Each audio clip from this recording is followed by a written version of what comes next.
Bonjour à tous et à toutes, bienvenue sur Free Matin. Célestine Adjanou, nouveau maire de la ville de Ouida, et Modeste Toboula qui va auditionner le maire de la ville de Cotonou et ses adjoints. Il faut le faire, nous sommes évidemment au Bénin et nous ferons le débat dans un instant avec Eloge Gandaro, directeur de publication du journal Le Grand Matin. À suivre également la une des journaux signée Kader Achirou. Bonjour. Bonjour Nadège, les journaux pour la plupart ont titré sur l'élection du nouveau maire de la ville de Ouida et l'audition du maire de Cotonou à la préfecture. Et nous démarrerons certainement par le quotidien Maison, l'informateur. Et puis Tatiana va nous présenter le journal de Free Matin. Bonjour. Bonjour Nadège, nous allons bien évidemment parler de ce qui fait l'actualité ce matin. Il s'agit de l'élection de Célestine Adjanou à la tête de la mairie de Ouida. Dans un instant, nous en parlerons donc. Et puis les prévisions astrologiques pour mettre un terme à cette émission. Bonjour, bienvenue. Voici la pub.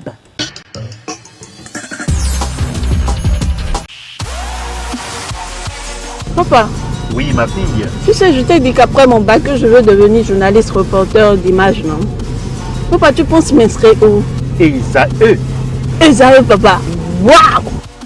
Maman, maintenant que j'ai eu le bac, je veux faire les finances et trésors. Tu comptes m'inscrire où? Esaü, beau-fils. Esaü? Oui, maman! Papa, Oui. tu sais qu'après mon bac, je vais être diplomate, non? Tu comptes m'inscrire dans quelle université? Mais Esaü, naturellement. Esaü? À ESAE, vous êtes bien formé dans les filières comme administration du travail et de la sécurité sociale, administration générale et territoriale, administration des impôts, gestion des marchés publics, planification et développement local, droit et sciences politiques, sciences économiques et de gestion. ESAE, c'est aussi sa télé numérique ESAE TV et son journal L'Informateur. ESAE, c'est à Bedjromede, 3e rue après le carrefour 16 ampoules allant à Jericho. Numéro de téléphone 98 98 14 00 96 80 55 11 90 93 65 21. ESAE, l'excellence a un nom.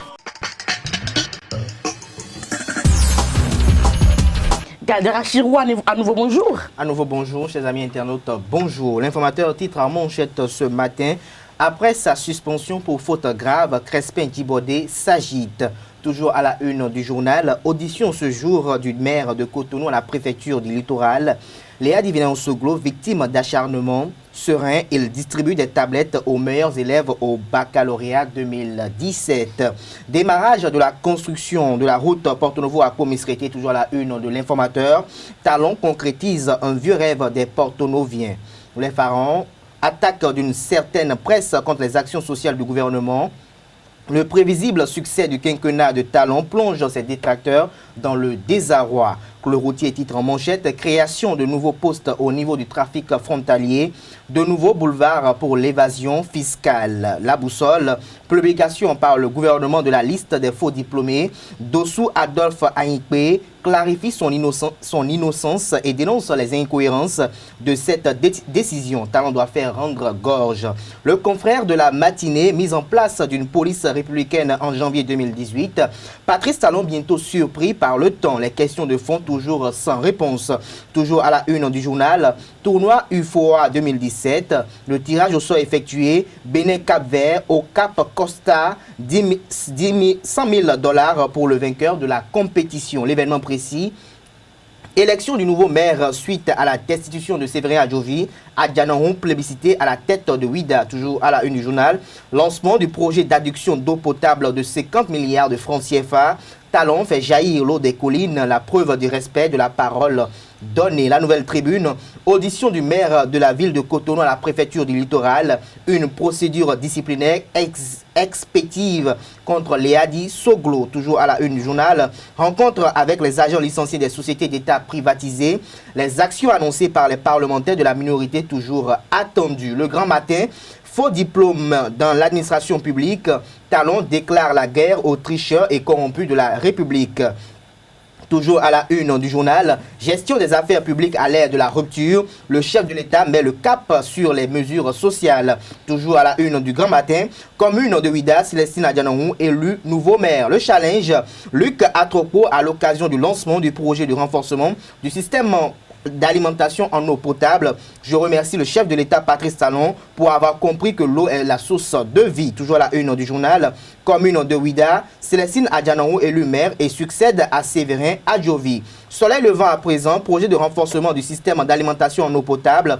Talon sauve 6 communes du Zou pour un coût global de 27 milliards de francs CFA. L'indépendant pour finir.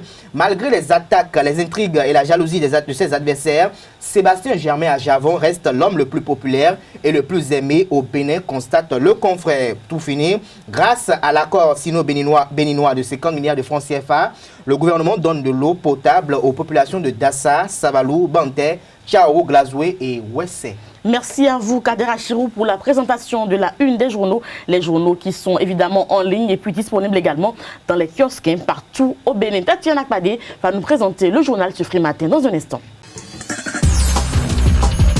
Tatiana Akpade, à nouveau bonjour. Bonjour Nadège.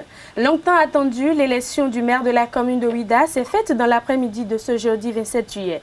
Par 11 voix contre une abstention, la seule candidate au poste de maire a été élue par ses pairs conseillers. Célestine Adjadorhon présidera désormais aux destinées de la cité historique de Passé après la destitution de son prédécesseur. Séverin Adjovi, après avoir passé 9 ans à la tête de la commune, ancienne députée des Forces Cori pour un Bénin émergent, celle qui hérite d'une commune que nombre d'observateurs jugent en ruine, a été directrice générale de la Société béninoise d'électricité et d'eau. Passionnée de sport également, elle a dirigé la Fédération béninoise de basketball pendant de longues années et son militantisme politique fait d'elle l'une des femmes les plus engagées de son temps. Le préfet Modeste Toboula organise ce jour la session extraordinaire du Conseil départemental de concertation et de coordination du département de Littoral. Cette séance se fera dans le cadre de l'audition du maire Léadi Soglo sur la situation de la mairie de Cotonou. Tous les adjoints au maire sont également invités à la dite séance extraordinaire. Pour acquérir plus de connaissances dans divers domaines, plusieurs étudiants béninois s'adonnent aux activités para-académiques. Une équipe de la rédaction de ZAE TV a sillonné les coins et recoins de l'université d'Abomey-Calavi pour nous expliquer les opportunités que ces activités offrent aux futurs cadres de notre pays. Reportage.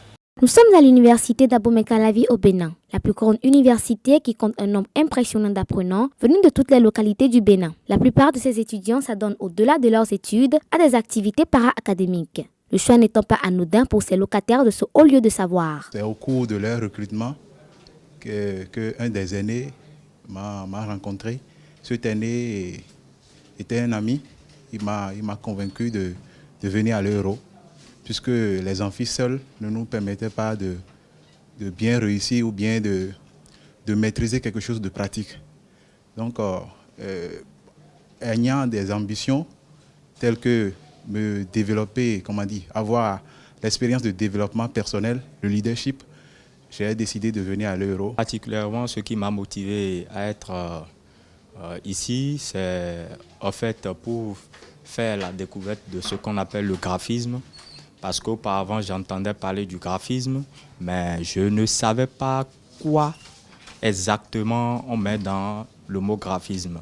Mais ici, à l'Euro, ça m'a permis d'avoir beaucoup de choses et beaucoup de connaissances en graphisme. Je suis inscrite à Radio Univers pour l'information parce que, en tout cas, chez moi, c'est une passion d'ailleurs. J'ai envisagé ça depuis le bas âge. Vous comprenez, donc c'était ça. Pour ces étudiants qui mènent des formations para-académiques dans les institutions assermentées de la maison, cette formation offre des avantages inouïs qui ne sauraient acquérir uniquement avec la formation académique. La formation para-académique prépare l'étudiant à réussir dans la vie et à réussir sa vie. On s'inscrit à l'EACE.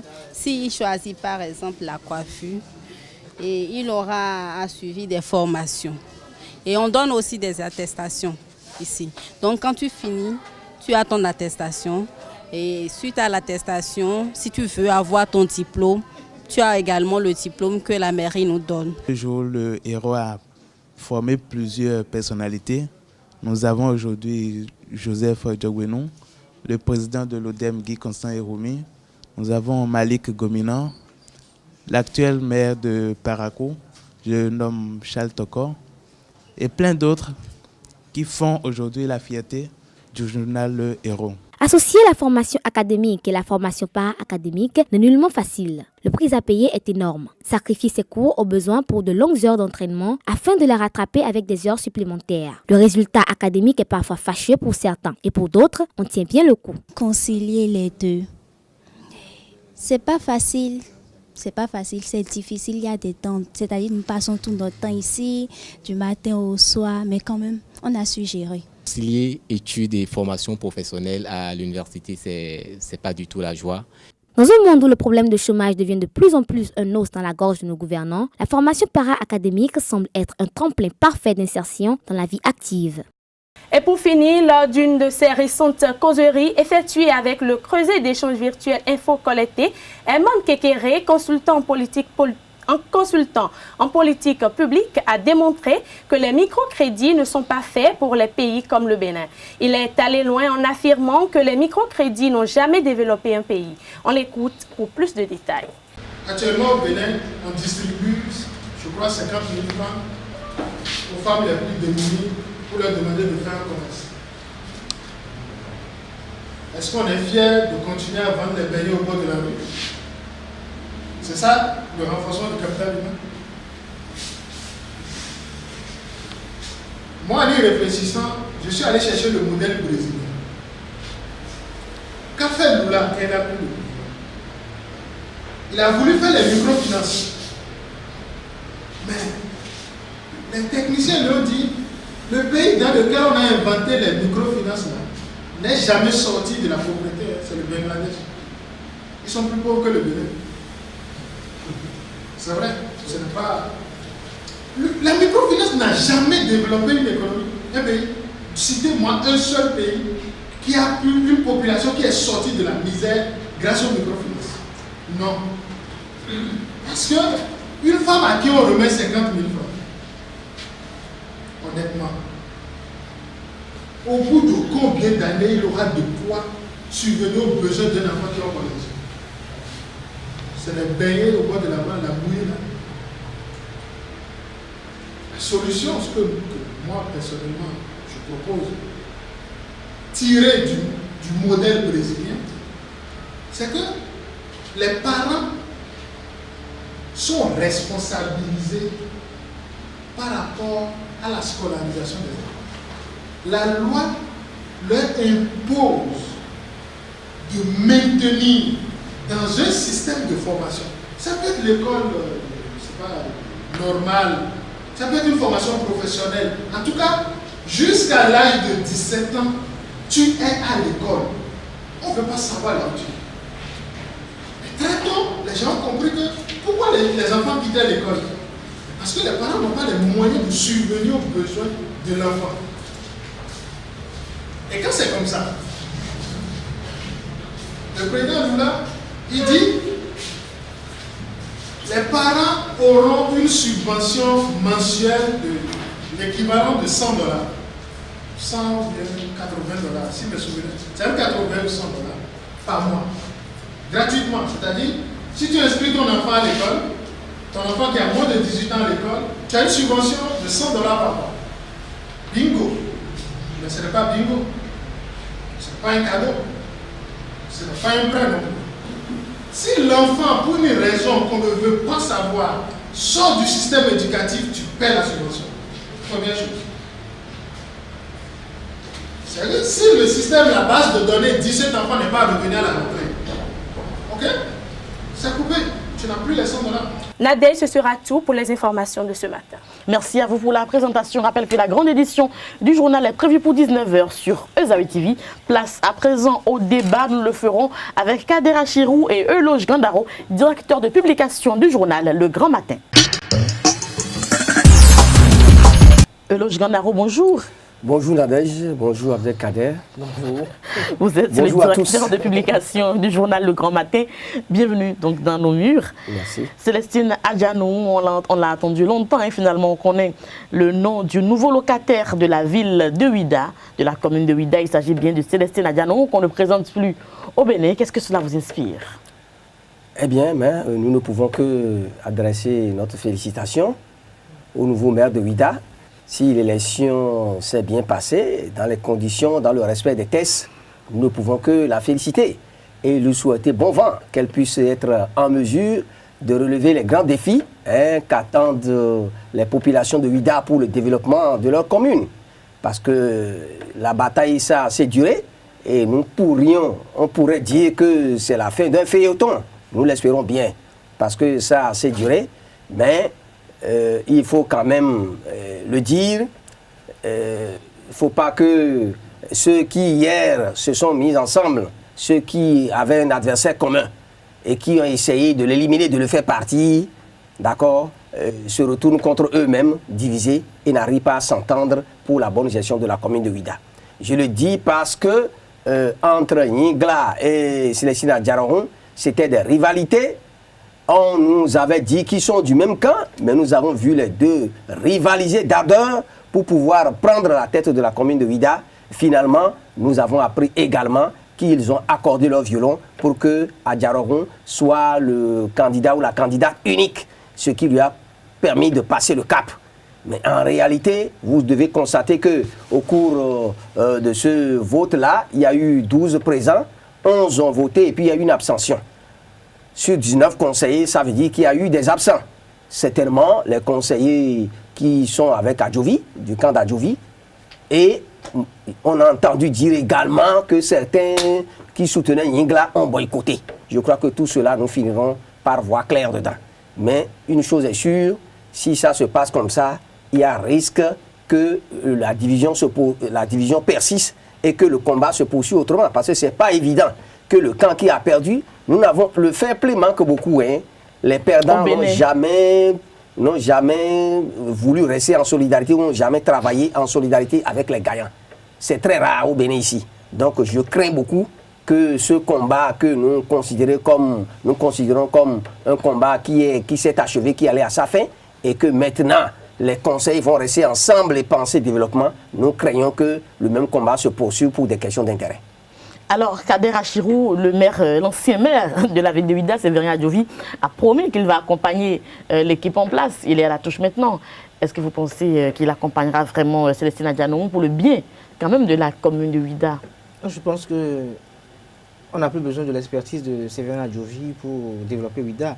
On voit comment il a laissé, dans quel état il a laissé la commune. La commune, dans quel état vous avez sillonné Ouidah il y a 10 ans avant et maintenant? J'ai sillonné Ouidah. 10 ans avant que j'ai sillonné Ouidah. L'ancien maire ne prenne les rênes de Ouidah. Tout petit, j'ai fait Ouidah. Tout petit, j'ai fait Ouidah. Avec vos yeux d'enfant, vous n'avez pas vu clair alors certainement. Tout petit, j'ai vu Ouidah et aujourd'hui je vois toujours Ouidah. Ouidah n'a pas changé en 9 ans.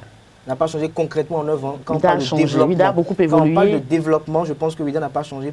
Tout ce qui est ressources financières, c'est mon avis, je le partage bien sûr. Tout ce qui est ressources financières qui sont destinées au développement de cette commune, quand on voit aujourd'hui les actions qui sont menées, ça ne rime pas.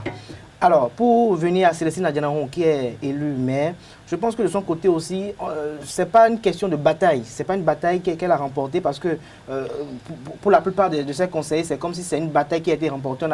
On a débouté Séverin Adjaraoun. Mais je pense que la question fondamentale reste le développement de la commune de Ouidah. Est-ce que Célestine Adjaraoun aussi est prête pour le job? Est-ce qu'elle est apte pour le job? Est-ce qu'elle a les compétences requises pour faire le job? Les prochains jours nous édifieront davantage sur cette question parce qu'il ne s'agit pas de vouloir, créer une mutinerie parce que cette mutinerie était créée depuis, et avec Paul à la tête de Célestine Adjaraoun depuis longtemps. Ce n'est pas le temps de Patrice Talon qu'on va le dire. Alors, maintenant qu'elle a pu avoir la municipalité, c'est bien là la municipalité. Maintenant, on va voir d'ici 1 an, 2 ans, on verra ce qu'elle-même pourra réaliser en termes de réalisation pour la commune de Ouidah. Maintenant, pour qu'on puisse comparer. Et maintenant, si elle n'a pas pu avoir un bilan élogieux, il faut qu'on la déboute également pour quand même mettre quelqu'un pour pouvoir redorer le Vous n'avez pas fini de débouter les maires au Bénin alors? Ça va continuer parce qu'on sent que la classe politique actuelle est une classe qui s'inscrit dans une dynamique de s'accaparer des biens publics au lieu de penser au développement de la localité pour laquelle et du job pour lequel ils sont élus. Parce que pour la plupart d'entre eux... C'est pas la classe politique, c'est les Béninois qui sont comme ça. C'est-à-dire que c'est le visage du Bénin, le vrai visage du pays. C'est pas quelque chose de vrai visage du pays parce que je pense que pas ailleurs Ailleurs, ça se fait autrement. Ailleurs où? Au Bénin ou... Au Bénin toujours. Quand il dit autrement, c'est que, vous savez, c'est vrai. Quand vous êtes, on ne va pas reprocher à l'intéressé que parce qu'il est, comme il est proche de la mamie, de ne pas, comme de temps même vous-même, si on vous amène là-bas, de mettre la main et prendre un ou deux ignames. Mais le problème qui se pose, c'est que on n'exploite rien, je dis bien rien, avec grand terme, pour le développement de la communauté, c'est un problème. Et aujourd'hui, pour la plupart des journaux qui ont dit aujourd'hui, Célestine Adjanaou est mise là pour, comment on appelle, la mise en œuvre du PAG. Je pense que tout ça là, il y aura un bilan qui sera fait. C'est même pour ça, c'est tant mieux, il faut bien que le PAG soit exécuté. Et je pense que ce qui a fait partie de Sévérin Adjovi, je pense que ce n'est pas réellement la commune de Ouidah. Je pense que c'est une question de populisme parce que Sévérin Adjovi, arrivé à un moment donné, n'avait plus la même mise sur sa base électorale qu'est la population de Ouidah, alors que Célestine Adjanaou avait plus de même mise sur la population que Sévérin Adjovi.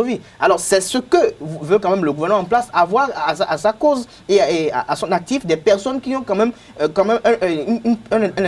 un électorat fort à sa cause. Donc je pense que c'est cela qui a fait l'ascension de Célestine Adjanaou. Mais quand même, je répète, on attend de voir ce qu'elle-même fera pour le développement de la commune de Ouidah. On verra également ce qu'elle-même sait faire en termes de gestion municipale. Eloge Ganaro, on ne peut pas dire que Célestine Adjanaou n'est pas un gros morceau. Oui, Célestine Adjanaou non seulement un gros morceau, nous pouvons, dans un premier temps, nous réjouir de l'arrivée d'une femme à la tête de la mairie de Ouidah, parce que nous prenons également la promotion des femmes. Nous voulons beaucoup de femmes à la tête des... C'est ce qui est intéressant. C'est ce qui est intéressant. Dans cette affaire Même de au niveau de l'administration, nous avons toujours dit il nous faut que la femme, les droits de la femme soient respectés et que nous donnons la possibilité également aux femmes d'occuper des postes de responsabilité. Je crois qu'avec les femmes, disons-le, nous n'avons pas de statistiques à avancer, mais du point de vue moralité, intégrité, du point de vue de la bonne gestion, on entend moins de bruit, on entend moins de critiques, moins de dénonciations, de mauvaise gestion, de détournement de fonds, de ressources publiques.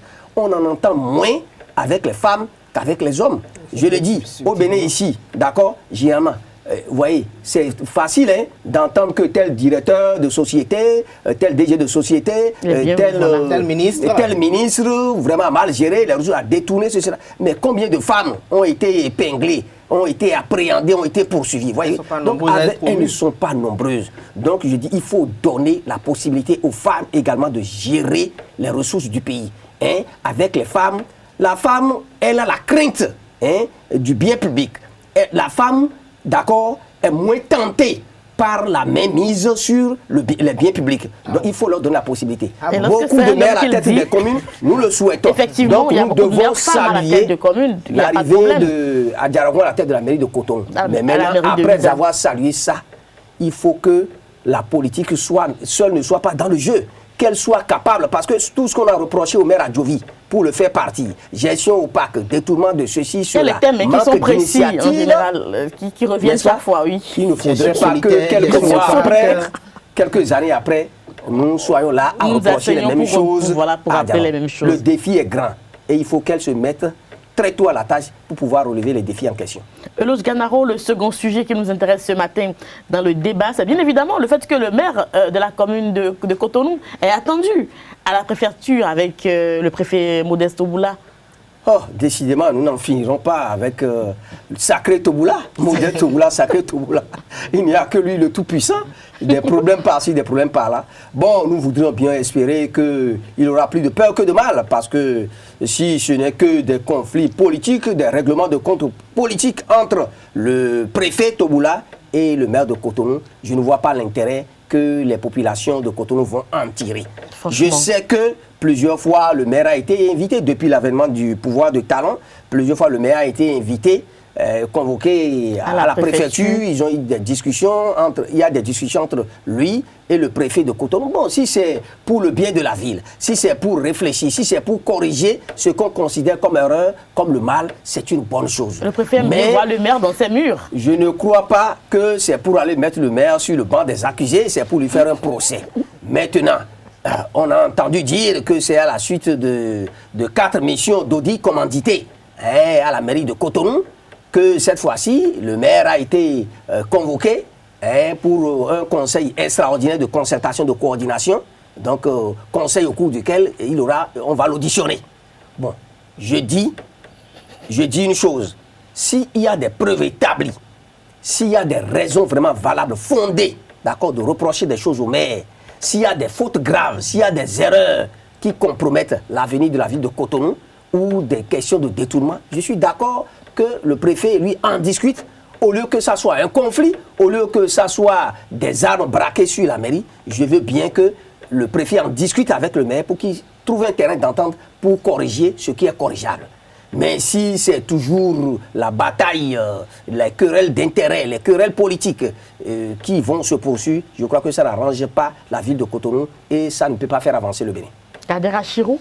Non, je dirais que cette séance extraordinaire est la preuve vivante que Toboula en veut vraiment, véritablement à Léa Dissoglo. C'est la preuve vivante que Toboula est en mission pour essayer de débouter, pour essayer de trouver des casseroles au maire Léa Dissoglo, parce qu'on ne comprend pas pourquoi, après avoir réalisé 4 missions d'audit sur, comment on appelle, une gestion, vous décidez maintenant en tant que préfet, je ne sais pas depuis quand, je ne sais pas si un préfet est un juge ou si il a un cabinet d'audit pour pouvoir chercher à vouloir auditionner un maire sur sa gestion. C'est vrai que la décentralisation a ses tests, mais je pense que nous devons faire parfois appel à notre âme et à notre conscience et penser à ce que est-ce que chaque acte que nous posons, quelles en sont les répercussions. Toboula doit savoir que pendant longtemps, il est perçu comme quelqu'un qui en a contre, qu'on appelle Léa Dissoglo. Alors, s'il, en son fond, il sait qu'il n'en a pas contre Léa Dissoglo, je pense qu'à un moment donné, il doit savoir raison garder. Pourquoi convoquer le maire et tous ses adjoints pour dire qu'il veut les auditionner? C'est la preuve, et je le dis, mais je le répète, c'est la preuve vivante qu'il en veut vraiment au maire Léa Dissoglo. Je pense qu'à cet effet et à ce niveau, il est en train de se faire ennemi de la population de la ville de Cotonou et qu'il pense à un jour, le grand jour, c'est quel jour? Le jour où Modeste Toboula ne sera plus préfet du littoral. Modeste Toboula ne pourra plus avoir accès à la préfecture du littoral. Il saura que après avoir été chef, il y a un moment où on devient simple citoyen et il ne sait pas demain quelles sont les opportunités politiques et les postes politiques qu'occupera également Léa Dissoglo. Je pense que l'avenir doit lui dire, nous sommes aujourd'hui en Afrique et je pense qu'il doit beaucoup réfléchir à ce sujet. On ne comprend pas pourquoi et je pense que c'est un problème. C'est vrai que l'État central n'a pas de bon rapport avec la mairie de Cotonou. Et c'est visible, le président Patrice Talon l'a dit, l'a évoqué, mais est-ce qu'il s'agit de questions de rapport? C'est vrai qu'il faut avoir des rapports, de bons rapports, quand même pour avoir une bonne cohabitation, une bonne collaboration pour le développement de la municipalité. Mais je pense qu'il s'agit du développement de la municipalité. Bon, mais on sait quand même qu'à un moment donné, Soglo père et puis l'ancien président Kérékou n'avaient pas forcément de bons rapports. Mais pourtant la ville a évolué. La ville a donc évolué, je ne veux pas, les deux n'avaient pas de bons rapports. Et je pense que les antécédents entre le président Léa Dissoglo et le président Patrice Talon sont des antécédents qui puisent de la légitimité de la présidentielle de 2016. Parce que Léa a refusé. C'est un secret de politicien de soutenir le président Patrice Talon pour l'élection présidentielle. Et je pense que Patrice Talon a cette dent contre lui. Je pense qu'il est temps aujourd'hui que Patrice Talon ferme cette page, qu'il pense à autre chose et que ceux qui se font manipuler pour pouvoir entrer dans cette guerre, qu'ils pensent également à autre chose. Je pense que le Léa Dissoglo en a déjà pour lui. Léa Dissoglo a déjà pour lui. Quel que soit ce qu'ils feront aujourd'hui, quel que soit ce qu'ils feront, ils ne pourront pas faire du mal à l'intéressé parce que l'intéressé déjà ils ne font que du mal à la ville de Cotonou. Et la ville de Cotonou va en subir. Ce sera véritablement dommage. Donc je pense que l'idéal, c'est de quand même penser à de nouvelles stratégies pour le développement de la ville de Cotonou. C'est pas la faute au maire Léa Dissoglo si la population de Cotonou est incivique. C'est pas la faute au maire Léa Dissoglo si les gens, quand ils finissent, quand on leur fait des WC, au lieu d'aller dans les WC publics, ils vont sur les tas d'ordures. C'est pas la faute au maire Léa Dissoglo. Le maire Léa Dissoglo ne va pas s'ériger. C'est une question de maturité, c'est une question de la population. Et à ce niveau, quelles que soient toutes les campagnes de sensibilisation que la municipalité est en train d'engager, c'est pas au maire Léa Dissoglo qui va se mettre encore derrière pour dire et toi ne chie plus là, toi ne pisse plus là. Non, je pense que la population a un problème. Il y a un problème de mentalité au niveau de la population de Cotonou. Et je pense que ça, c'est pas le problème de Léa Dissoglo. Pour qu'on dise que non, Cotonou est toujours sale, telle ville est toujours sale. Je pense que non. Même dans les grandes villes, dans les grandes démocraties, il y a des villes qui sont sales. Mais la question, c'est la population qui a un problème. Et quel que soit, même si Talon même est maire de Cotonou, les gens vont toujours continuer à ériner n'importe quoi. Les gens vont toujours transformer des zones. Alors, c'est qu'il a des guépilles, mais on voit encore des gens qui s'installent. C'est pour dire que c'est la population qui a le problème. C'est pas Léa Dissoglo le problème, même si les gens voient que non. Je pense qu'il faut qu'on colle la paix à Léa Dissoglo. Non, non. Qu'on le colle la paix. Merci à vous, Kadera Chirou. Il a été convoqué aujourd'hui. Il ira en bon gentleman, on le souhaite. Et puis, on va suivre un peu comment ça va se passer tout ça à la préfecture du littoral. Merci, Euloge Gandaro. Je rappelle que vous êtes le DP du journal Le Grand Matin. Merci à vous. Merci à vous et aussi. Très bon week-end. Merci, pareil à vous. Nous allons poursuivre Frais Matin dans un instant. Billy Laibi, bonjour. Bonjour Nadège. Bonjour chers amis internautes. Voici ce que nous prédisent les astres. Bélier, rien ne vous est dû a priori par la vie, souvenez-vous-en. Taureau, pas de précipitation, procédez étape par étape. Gémeaux, il serait dangereux de jouer les apprentis sorciers. Donc prudence. Cancer, sachez préserver votre sérénité malgré les tracas de la vie. Lion, pas de jugement péremptoire, évitez les conflits inutiles. Vierge, réfléchissez bien avant de prendre une décision. Balance, n'oubliez pas que la foi peut soulever des montagnes. Scorpion, agissez avec un irréprochable esprit. Sagittaire, ne mettez pas en péril vos avantages acquis par de l'entêtement.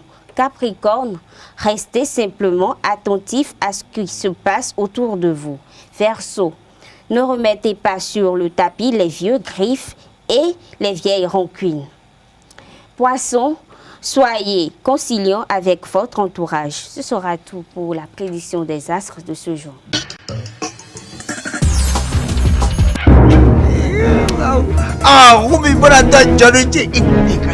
Suspense.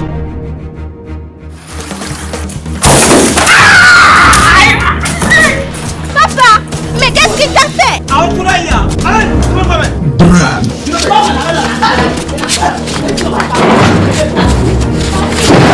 Action, humour, tout ceci est au rendez-vous dans ce nouveau film, La Cour de Bazar, la Cour de Bazar.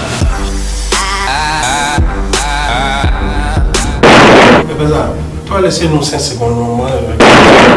Déshabille-toi tout. Je sors pour aller faire. Mais toi, tu mélanges tout sur la même cour. Ceci n'est rien d'autre que le retour sur la scène de Oncle Bazar avec son ciné-club OB Productions. Et cette fois-ci en version DVD. Je vous dis bien en version DVD. Procurez-vous de ce nouveau DVD de Oncle Bazar dans toutes les discothèques, les pharmacies, les supermarchés, même à la poste du Bénin au prix habituel de 1000 francs CFA. Et vous aurez de quoi vous distraire.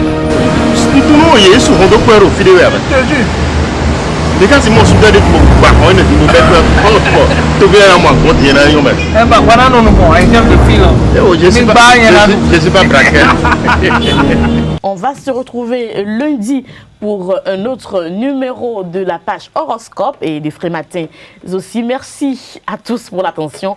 Merci et puis à lundi. Très bon week-end chez vous. Au revoir.